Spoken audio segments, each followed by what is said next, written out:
నమస్తే మిత్రులారా, నేను మీ శ్రీనివాస్ చౌహాన్ అడ్వకేట్.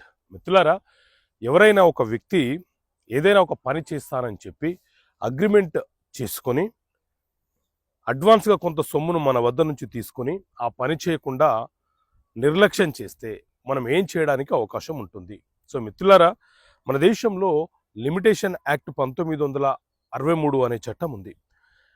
ఈ చట్టంలోని ఆర్టికల్ 27 ప్రకారంగా ఎవరైనా ఒక వ్యక్తి ఏదైనా ఒక పని చేస్తానని చెప్పి మనతో ఒక అగ్రిమెంట్ చేసుకొని మన వద్ద నుంచి కొంత డబ్బుని అడ్వాన్స్గా తీసుకొని ఆ పని చేయకుండా నిర్లక్ష్యం వహిస్తే, లేకపోతే చేసుకున్నటువంటి అగ్రిమెంట్ని ఉల్లంఘిస్తే, మనము ఏ రోజైతే అతను అగ్రిమెంట్ని ఉల్లంఘిస్తున్నట్టు భావిస్తున్నామో ఆ రోజు నుంచి 3 సంవత్సరాల లోపు సివిల్ కోర్టులో నష్టపరిహారము కోరుతూ కేసు ఫైల్ చేసి మనకు రావాల్సినటువంటి నష్టపరిహారాన్ని పొందే హక్కు, అవకాశం మనకు ఉంటుంది.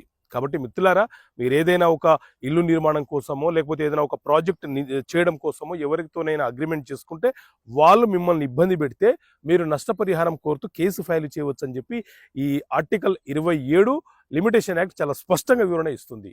Okay friends, thank you. జై హింద్.